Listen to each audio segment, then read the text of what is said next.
The war in Ukraine is no longer just about territory. It's about survival, identity, and the future of global power. What started as a full-scale invasion in 2022 has transformed into a long, grinding conflict fought not only with tanks and troops, but with drones, data, and determination. You'll learn exactly where the war stands today, how both sides are adapting, and why this conflict is far from over.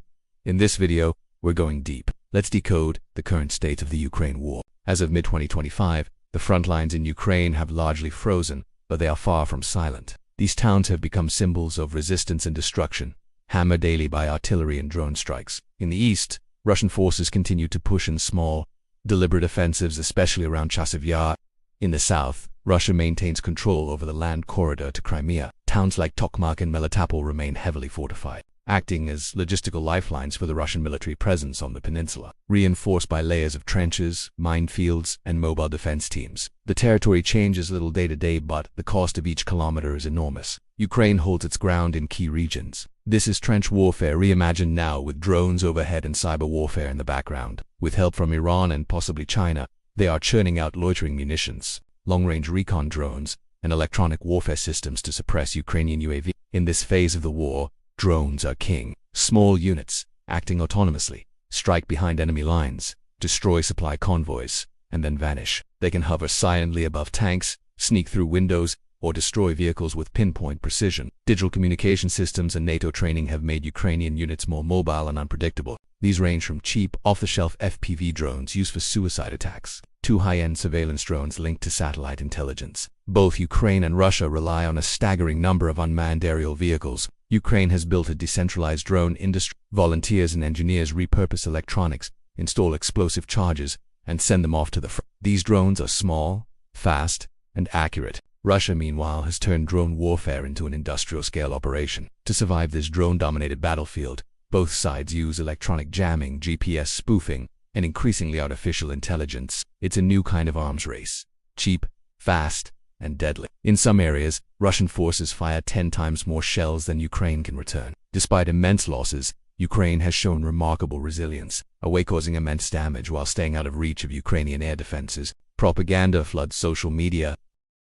Factories run 24/7, ammunition flows in from rogue states, and the Kremlin continues to draft, recruit, and rotate soldiers through an endless war machine. Power stations and grain silos are bombed to undermine morale and cripple the economy. Satellite images show defensive belts that stretch for miles, especially in southern Ukraine. Its military strategy has shifted from reclaiming vast areas to defending critical zones and launching precision raids. Ukraine knows it cannot match Russia's scale in manpower or ammunition. Instead, it focuses on flexibility. Local commanders now have more control, reacting in real time to battlefield changes. Millions of Ukrainians are displaced, their homes destroyed, their families torn apart. On the defense side, Ukraine has reinforced its front lines with multiple layers of protection. Trauma and survivors' guilt haunt the front line and civilian populations alike. Tens of thousands of soldiers have been killed or wounded. Ukraine, facing manpower shortages, has expanded recruitment and training. Russia is believed to be using prisoners and conscripts, sending waves of poorly trained men into fortified positions. Mines, tank traps, trenches, hidden bunkers, and thermal camouflage all designed to slow down and bleed out any Russian advance. And through it all, Ukraine continues to innovate Nazoms and Storm Shadow missiles in real combat conditions. Each new weapon is absorbed, adapted, and improved for the battlefield, with territory shifting slowly and both sides grinding down in attritional warfare. This war has made Ukraine not just a victim but a laboratory of 21st century military innovation. But Russia has also adapted. After initial failures in 2022, the Kremlin shifted from a blitz strategy to a war of attrition. Its military now emphasizes slow, methodical advances backed by overwhelming firepower. Artillery is king, especially in Donbas. Battle strategies are becoming more digital, more automated, and more lethal. The goal is self-sufficiency, but that takes time. Su-34 bombers now drop glide bombs from dozens of kilometers. Russia has invested heavily in trench networks, bunkers, and fortified zones, and a mirror reflecting the future of global power struggles. Beyond the battlefield, Russia uses hybrid tactics. Cyberattacks target Ukrainian infrastructure. Despite sanctions, Russia has restored parts of its military-industrial complex. Putin believes time is on his side and that the West will eventually lose patience. But this war is more than missiles and men. It's a human catastrophe. Entire cities, Bakhmut, Mariupol, Popasna, have been reduced to rubble. On both sides, the death toll continues to rise. The psychological toll is massive. This is not a clean war. It is brutal, personal, and scarring a generation. Western support remains Ukraine's lifeline. Since 2022, the United States, European Union, and NATO members have sent over $100 billion in combined military and humanitarian aid. Weapons, satellite data, secure communications, and training all come from the West.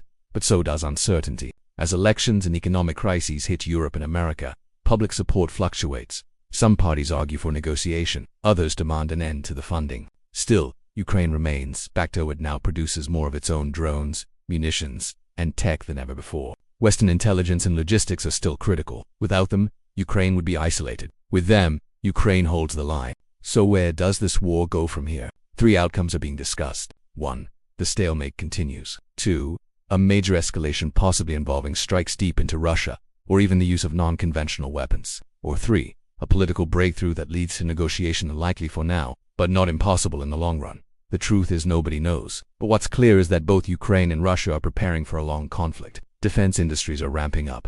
Troop rotations are increasing. Ukraine fights for freedom, sovereignty, and survival. Russia fights for control, leverage, and empire. And the world watches nervous, invested, and unsure what tomorrow will bring. The Ukraine war is no longer just a local conflict. It's a test of international resolve, a case study in modern warfare. Drones, data, disinformation, and the will of people, these are the weapons shaping the outcome. What happens in Ukraine will define Europe's future, maybe even the world's. Thank you for watching. Stay informed, stay aware. Please like, subscribe, comment, and share, and never stop asking the hard questions.